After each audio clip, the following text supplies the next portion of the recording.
Howdy folks, and welcome to Assassin's Creed Valhalla.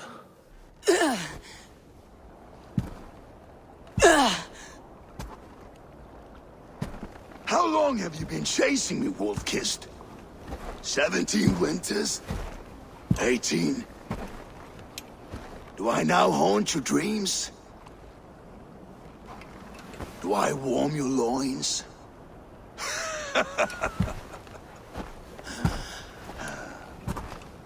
You remember this? Your father's axe. The weapon of a coward. A scorned snake.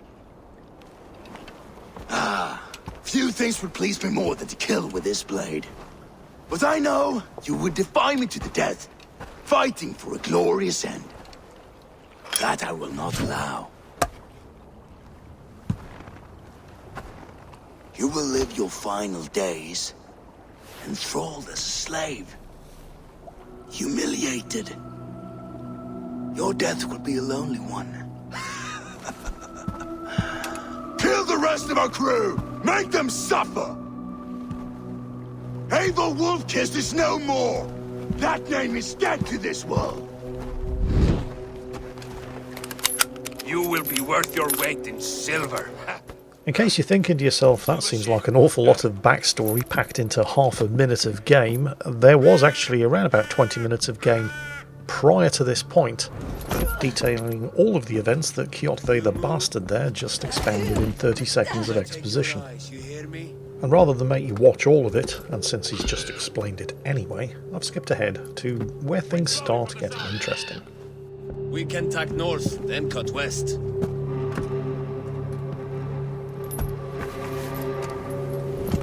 Now what did I just tell you?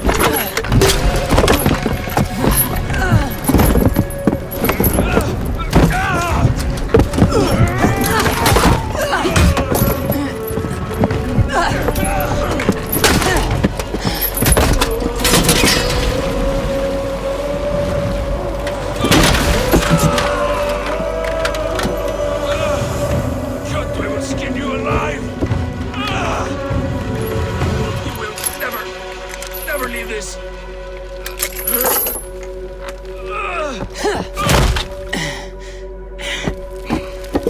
No feast for you, Sunan. My crew is in danger.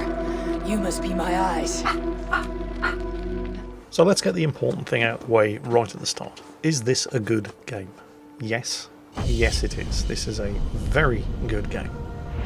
If you played Assassin's Creed Origins or Assassin's Creed Odyssey, the basic gameplay will be very familiar.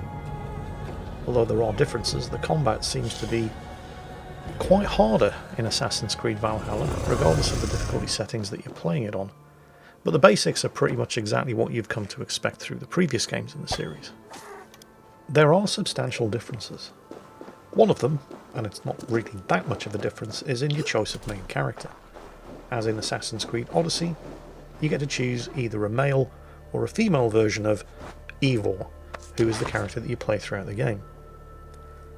Now in Assassin's Creed Odyssey, I really liked Cassandra, the female character. Alexios, the male character, not so much. I mean, he wasn't bad, he just wasn't as well acted as Cassandra was. This is my first issue with Assassin's Creed Valhalla, and it may seem like a small one, but it's something that's going to stick with you throughout the entire game. Show me. And it may not apply to you, you might not have a problem with this at all, but, well, for me, well, it definitely is an issue, and it's a hard one to shake.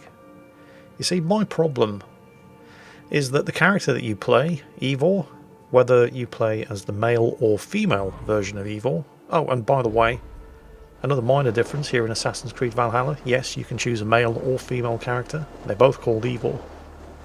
But it also gives you the option of switching between male and female characters at any point and at any time, which is kind of weird, but hey, choice is never a bad thing, I guess.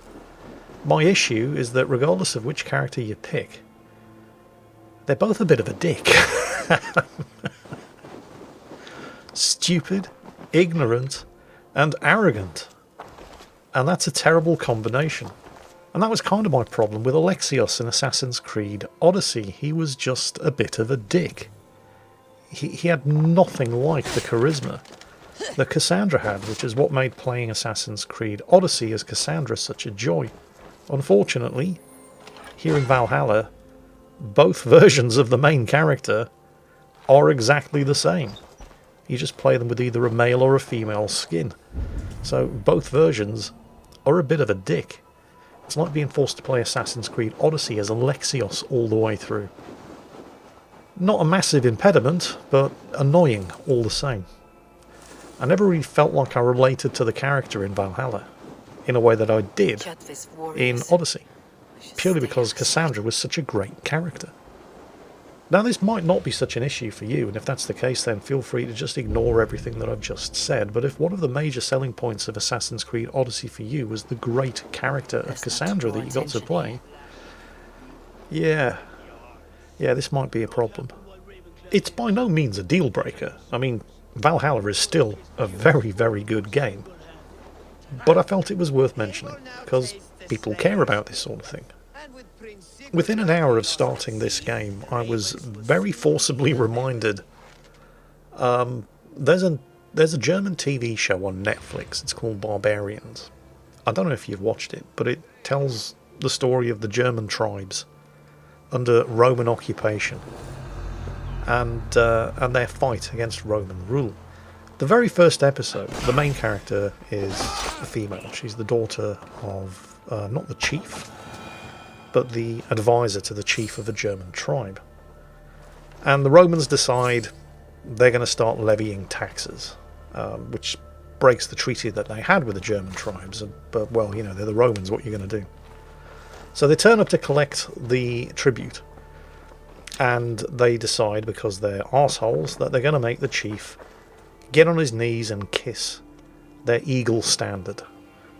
And realising that his people are going to be butchered if he doesn't, the chief swallows his pride, gets on his knees and gets ready to do it. And then this young girl rushes forward with a scream of rage and tries to stop him from doing it.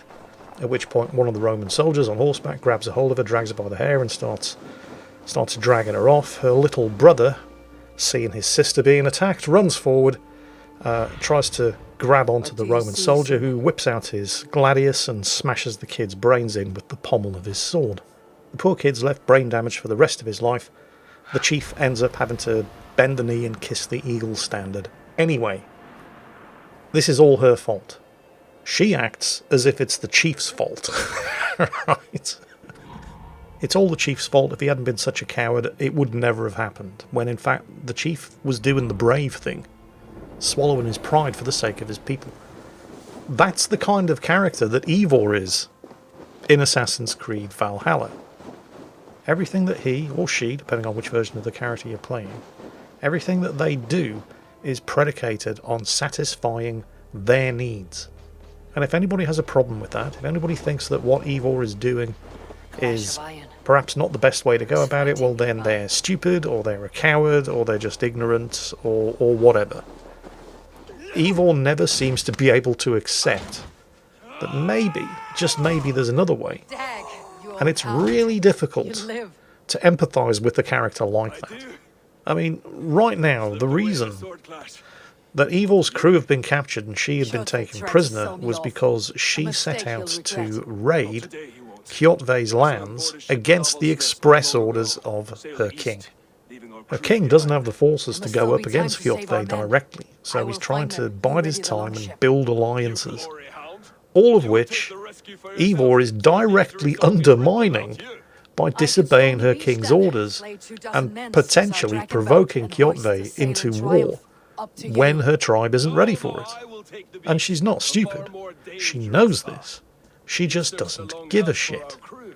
The lives of her crew, the very existence of her clan, is secondary to her thirst for vengeance against the man who killed her father. She knows exactly what she's risking here. She just doesn't care. And it's really difficult to empathise with a character as arrogant and selfish as this. It may be that Ubisoft have been, well, doing this deliberately. it could be that there is some sort of character development, some story arc here, where Evil learns not to be such a dick towards the end of the game. Possibly, I don't know. I'm only about 7 hours into the game, and Evil is showing no sign whatsoever of growing up. But it may be that after you've put enough time into the game, Evil will eventually stop behaving like a spoiled 5-year-old brat. I guess time will tell. You coward! Unbind me and stick an axe in my hand! I owe you nothing, raven shit. Yours is a clan of thralls and peasants. And that, boys and girls, is Daddy's axe. You! Lay that axe aside or die by mine! You should be on a slave ship to Ireland, Wolf-Kissed. But if you wish to be my first sacrifice, Odin will be more than happy to receive you. You just killed yourself, Erky. Let battle sweat flow. The combat system in Valhalla is superficially very, very similar, if not identical to that in Odyssey. Some of the keys are in different places, and myself, I'm certainly going to have to rebind the dodge key from Alt to the spacebar, where I can actually reach it in time. But the combat is definitely more difficult than in Odyssey, although I don't think that that's down to any combat tuning. I think it's rather more down to the fact that you have very, very limited options in combat at the beginning of the game. You've got a parry, you've got a dodge, which by default is bound to a very awkward key, at least for me. You have a light attack and a strong attack, and that's it. The thing is, your light attack and strong attack are almost completely ineffective against certain types of enemy.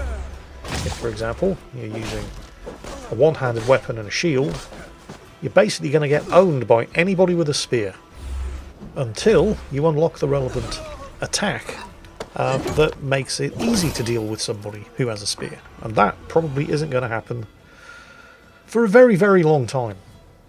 It's this lack of options, I think, that makes the combat more difficult in Valhalla than in Odyssey. Although it does feel kind of strange saying lack of options, because there are lots of options in Valhalla. It just takes far longer to get to them because there are so many of them. Rather than going for the extremely tight and focused ability and skill trees that you had in Assassin's Creed Odyssey, here in Valhalla, there are hundreds. And I'm not exaggerating. Hundreds of different ability choices. The problem is that because there are so many of them, individually, they don't actually add up to much, and they don't have that big of an impact. Certainly not like when you unlock your first ability in Assassin's Creed Odyssey. It's instantly a powerful ability. Each skill point that you spend in Odyssey had a definite, concrete effect. You could feel yourself getting more powerful. You never really feel yourself getting more powerful every time you spend a skill point here in Valhalla, because there are so many different things to spend the skills on that, taken individually, they don't make that much of a difference. It's once you've spent a whole bunch of skill points that you start to feel as if your character's getting more powerful. Leveling up in Odyssey was always a big deal. You know, you had that sense of occasion. Yes, I've leveled up. What new abilities have I unlocked? Leveling up in Valhalla? Not so much. Yay, I leveled up. Another 2 skill points. Now do I go for an extra 1% melee damage reduction or an extra 2% headshot damage? Wow. Yeah. Also, it may not have escaped your attention, but your crew in Valhalla are about as much use as an ashtray on a motorbike. I have yet to see any of them kill anything. It's like playing a Call of Duty game at times. In fact, there was a parody on a YouTube channel that I watched a couple of weeks ago. The Viva La Dirt League channel. A bunch of New Zealanders who do, well, one series called FPS Logic, where this guy's playing a... They don't mention the name of the game for legal reasons, but it's obviously Call of Duty World War II. And he's in a foxhole when the Germans attack, and everybody opens up with everything they've got. Thompson submachine guns, M1 rifles, M1919 medium caliber machine guns, Browning automatic rifles. The Germans get to within a metre of the foxholes, and then they just stand there, blazing away at point-blank range, straight into the American foxholes, with the American soldiers pouring it back just as hard. Nobody dies until the player decides, oh, okay, I guess I'll have to start shooting Germans. And it's like that. It's exactly like that in Valhalla. Your crew are there for decorational purposes only, and to keep the enemy occupied until you can get around to actually killing them. Well, anyway, you rescue your crew, you get your ship back, you make it home to Fornburg. I'm not going to spend too much time here in Fornburg, not in this video. I did in the game, I spent hours in and around Fornburg. But it ends up not really mattering. I mean, spoiler alert, you spend most of the game in England, not Norway. So what happens in and around Fornburg doesn't really matter. It's not that Norway in this game is not breathtakingly beautiful. It is, but you get kind of tired of snow all the time. It's like Ubisoft didn't realise that there's more than one season in Scandinavia. We're going to stay here in Fornburg, however, at least long enough for some plot, because there is plenty of that here. A plot which mostly revolves around Eivor going to the king to explain why she, or he, if that's who you're playing, expressly disobeyed his orders, and instead given the king a hard time. Because that's just the kind of person Eivor is. Excellent, King Styrbjorn. I will take this proposal to my nephew. I believe he will see the wisdom in it. Good. It is all I can hope for. May the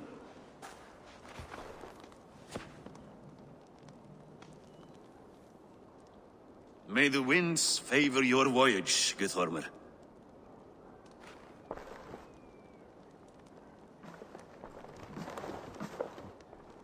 Eivor, come forward and explain in plain words why you have willfully disobeyed my commands.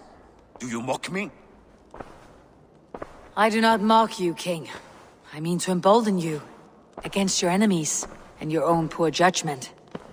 You know nothing of my judgment. You know nothing of my plans and strategies. Sigurd would agree with me. My son might agree with you, but he would obey me. He knows his place.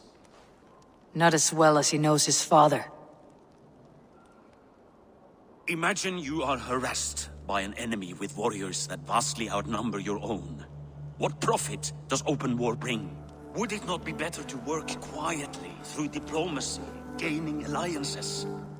Waiting until the day our numbers outweigh our enemies and our victory is guaranteed. Do we have any allies to speak of, or is that your excuse to do nothing?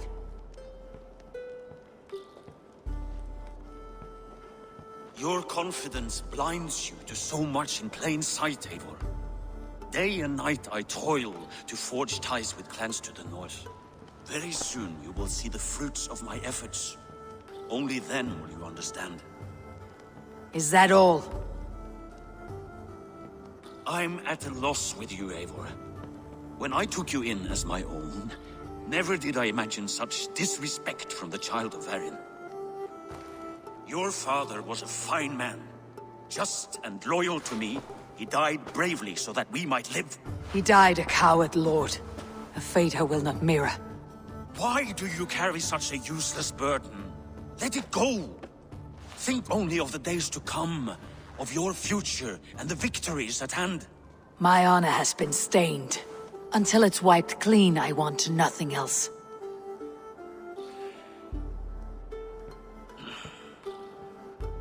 I refuse to pick at that wound again. But if there is something that can chase these shadows from your thoughts... Sigurd has come! Down at the docks, his ship is here! Do you see what I mean? Arrogant, stupid, and selfish. And the situation doesn't get any better when the king's son Sigurd returns after being away raiding for 2 years and brings a couple of assassins home with him. That night the assassins do Eivor the honour of presenting them with one of their signature weapons, the wrist blade. Watch Eivor's response. Brotherhood of Shadows executing their own form of justice. In my time with them, They shared many of their most hidden secrets, for which I am grateful. And now, I gift one of these secrets to you. A weapon for the finest warrior I know.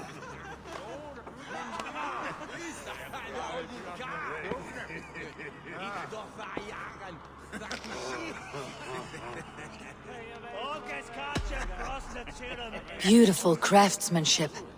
What kind of smith makes a weapon like this? It is less a weapon than a tool. One we have used for centuries to fight injustice and evil. Mentor, I must protest. This is deeply unorthodox. Our wristblade is a sacred Do tool. not make a fetish out of cold metal, Haifa. What matters is the mind of the one who wields it. Please, try it on. So she's putting it on the wrong way Blade here, yeah? should ride on the underside of your arm to conceal it from your target. I have no wish to hide this, and I would rather not make the same mistake you two have. Referring to the missing finger on each of their right hands, which is something that they deliberately did in order to master the weapon. I like it. So she's mocking them for the gift that they've given her. She insists on using it the wrong way, which is only going to give her a broken wrist every time she tries to stab somebody with it. So, like I said, stupid, ignorant, arrogant, and selfish. And this is the character you're supposed to empathise with for the next 100 hours or so. May not be a problem for you. Fairly significant problem for me. Not a game breaker, but a problem. Anyway, on with the plot. Like your king said, while you were busy calling him a coward for it, his diplomatic efforts have resulted in reinforcements from King Harold. We'll meet him later. And you finally have the war that you wanted all along with Kjotve the Cruel. Only here to watch me feed your innards to my raven. Look at this! Once again, Abel Wolfkist appears to take a swipe at me. This is my father's shame. Today I take back the honor he lost. I call a home game! Here! Against the Oathbreaker! I will make you beg as your father begged, Wolfkist. Squeal as your mother squealed. And yes, you've probably noticed we're going with the male version of Ivor here, because you can swap gender at any point. It's a bit weird, but it is what it is. Now at this point, after about, 4 hours of gameplay, I have managed to unlock an actual ability, Flurry of Axes. And there it is. Now, as in Assassin's Creed Odyssey, your abilities are powered by adrenaline. Unfortunately, I only have one adrenaline bar, so... yeah. It's still pretty much just light attack, strong attack, and dodge. But I can still shoot him, right? Well, no, apparently not. Kjotve turns out to be a Sith Lord. He's got missile weapon parrying abilities that would put Darth Vader to shame. Also, my supplies of arrows are extremely limited. I only have 7 left at this point, and it's a waste of time using them on Kjotve. Anyway, we're going to have to close in and do this the old-fashioned way. Just try to keep dodging his attacks. Unfortunately, dodging also uses up adrenaline. So, you can't dodge forever either. Like I said, combat in Valhalla is a lot harder than in Odyssey. At least at first, and only because you have so few options. You only have one adrenaline bar. You have very few abilities that can actually draw upon the adrenaline. You do have some assassin friends, however. Unfortunately, they're a bit crap. You're probably asking yourself, why do the assassins care about Kjotve the Cruel? But there is actually a very good reason for that. There's a reason why the 2 assassins have travelled all the way to Norway from the Caliphate in company with Sigurd. Kjotve the Cruel is part of an organisation that the assassins have been at war with for centuries. Before we can get to the bottom of it all, however, we're going to have to finish Kjotve off and sack his fortress. See, I keep building up little bits of adrenaline by scoring hits, but then I have to waste that adrenaline by dodging away from his two-handed weapon axe attacks. So it's a question of just sneaking in, getting a few blows off.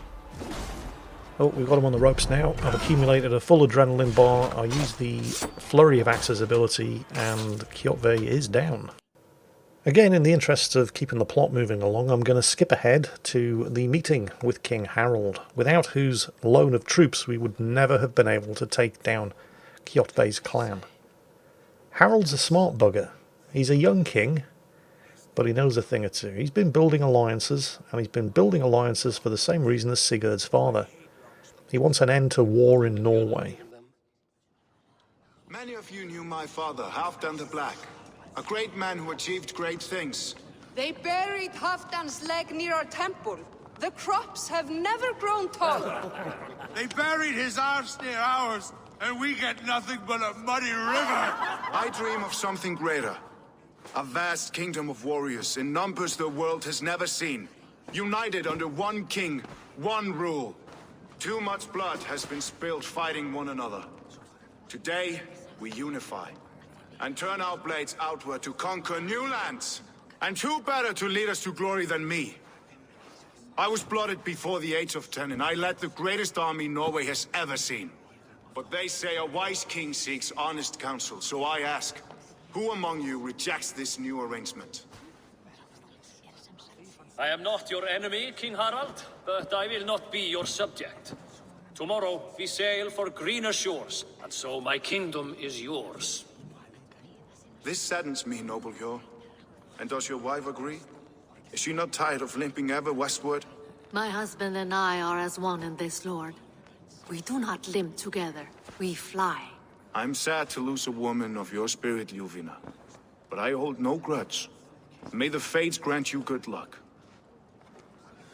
My king, I offer you my axe and my oath, ironclad. Gorm Kjotve, son. You dare show your face in this hall. Did not King Styrbjorn and his son Sigurd rid our lands of your foulness? The Raven clan dishonored me, great king. They poisoned my father, Kjotve. They made a mockery of his honorable death. Background! You lie! Hold, Eivor. Let it play out. This is a serious charge, Gorm, and a false one at that.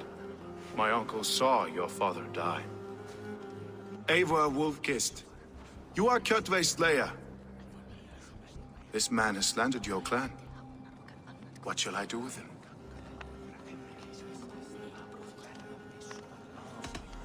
You are king of these lands, Harald. The decision must be yours. A modest and honorable answer. Gorm, I name you Worm and call you exiled. Leave these lands by the next full moon, or I will feed you to the crows myself.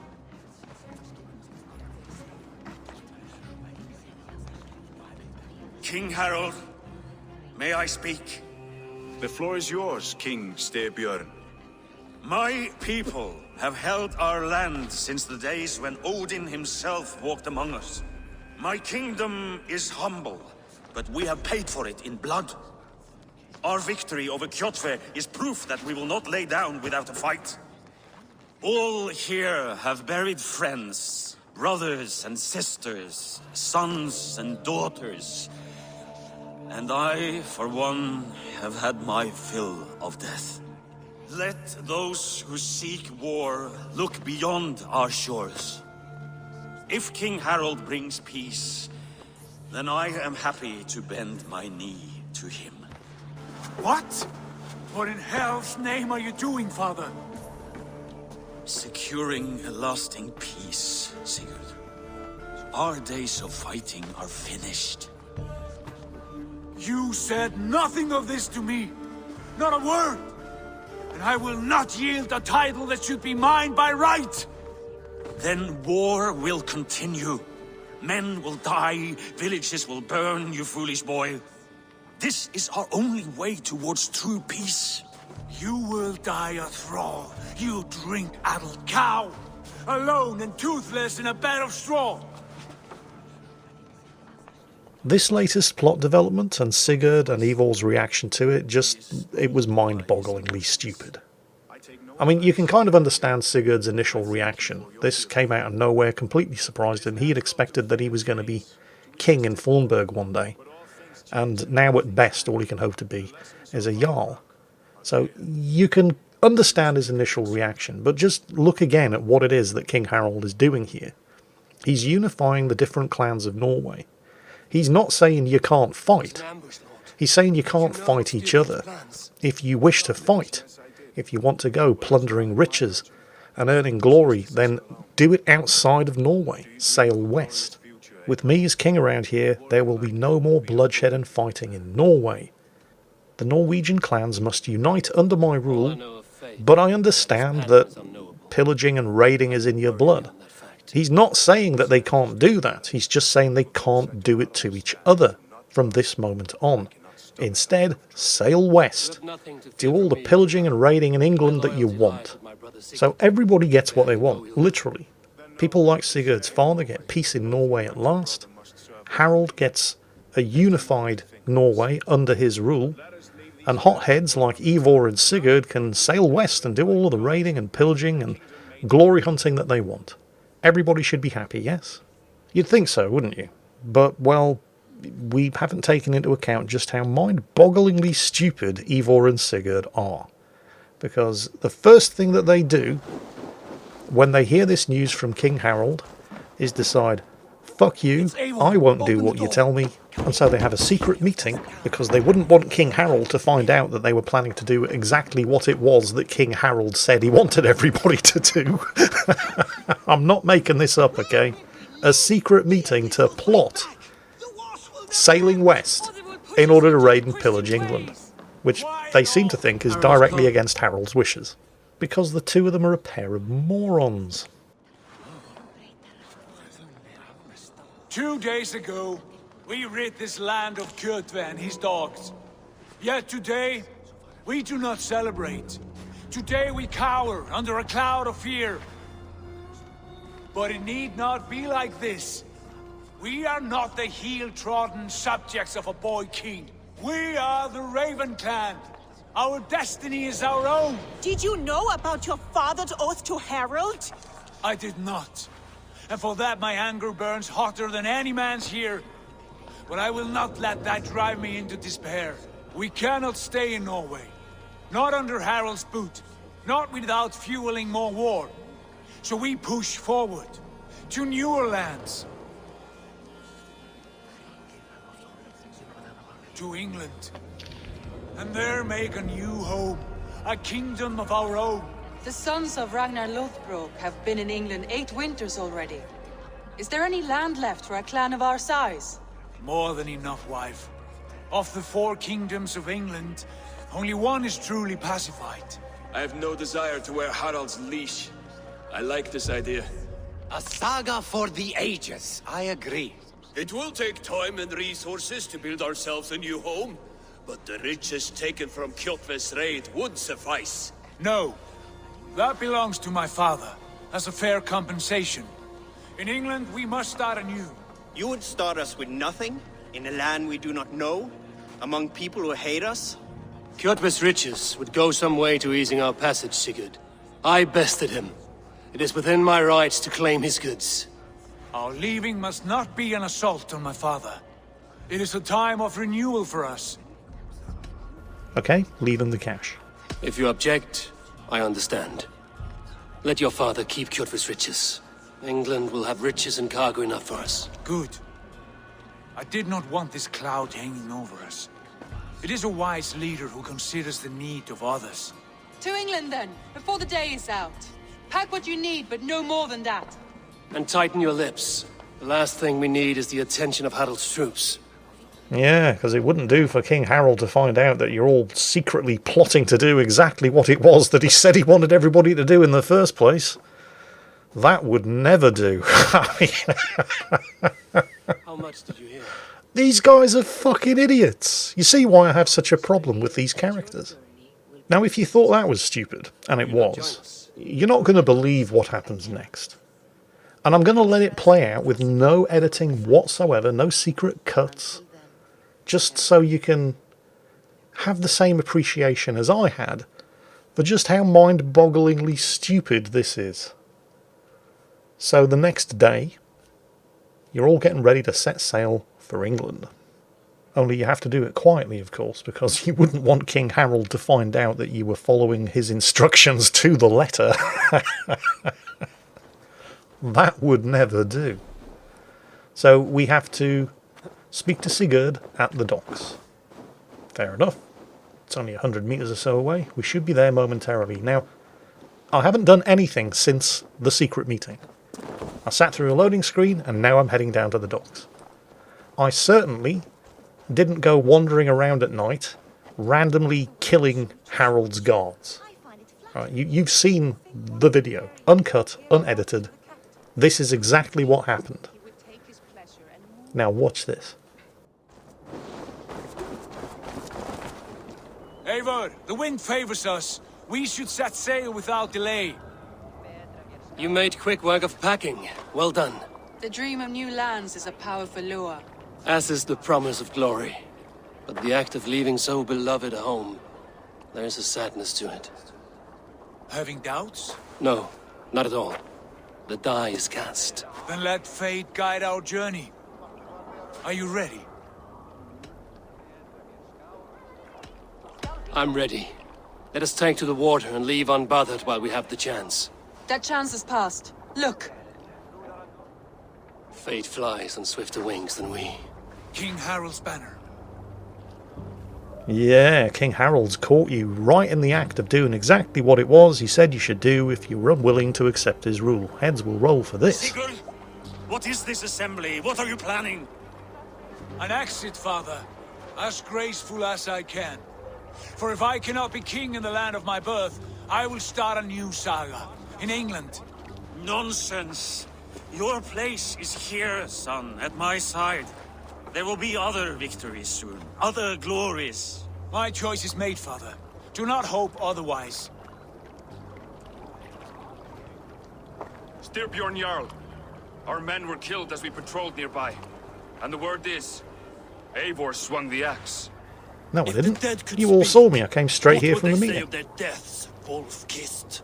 They would tell you how they offered us insults and how I slew them for it. What? The dead cannot defend themselves. A bare gent is wanted. 50 weight of silver. No, I fucking didn't. By law. Do you see what I mean? Oh, just. And now King Styrbjorn's forking over the blood money. So nobody gets the money that we took from the sacking of Kjotve's fortress. For something that I didn't fucking do, but just admitted to. I mean, I will not be captive to I have no words. Literally, at this point, I've got nothing. I just...